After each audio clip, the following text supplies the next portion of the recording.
Në orët e para të mëngjesit, 10 besimtar musliman ju drejtuan pallatit të sportit në Gjirokastër për të falur namazin e Kurban Bajramit në një atmosferë të mbushur me besim, paqe dhe reflektim shpirtëror. Pas faljes së namazit, muftiu i Gjirokastrës, Ermir Gjana, uroi të gjithë besimtarët për festën e Kurban Bajramit. Në mesazhin e tij, ai theksoi rëndësinë e solidaritetit, sakrificës dhe kujdesit ndaj familjeve dhe njerëzve në nevojë, duke apeluar për më shumë dashuri dhe mbështetje mes njëri tjetrit.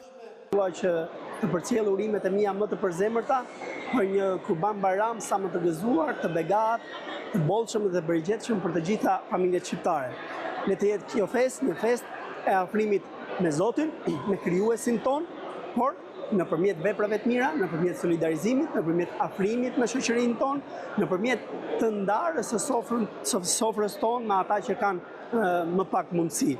Dua në përfundim të fjalës time që të gjithë besimtarët musliman të rrethit të Gjirokastrës, por të mbar Shqipërisë, por edhe të gjithë qytetarët e Shqipërisë, t'i uroj për shumë vite të tjera, të gëzuara, të begata, edhe festa të tilla të kenë gjithmonë në familjet e tyre. Besimtarët shprehen urimet që kjo ditë e shenjtë të sjellë paqe, shëndet dhe gëzim në çdo vatër familjare. Ne sot festojmë Kurban Bajramin, një nga ditët më të begata dhe madhështore të besimit tonë. Zoti ua pranoft kurbanet, lutjet dhe adhurimet dhe veprat e mira. Qoftë kjo ditë një burim paqe, mëshire dhe shëndetin familjet tuaja. Gëzuar. Ndërkaq, atmosfera festive kësaj dite do të shoqërohet me vizita dhe urime tradicionale mes komunitetit.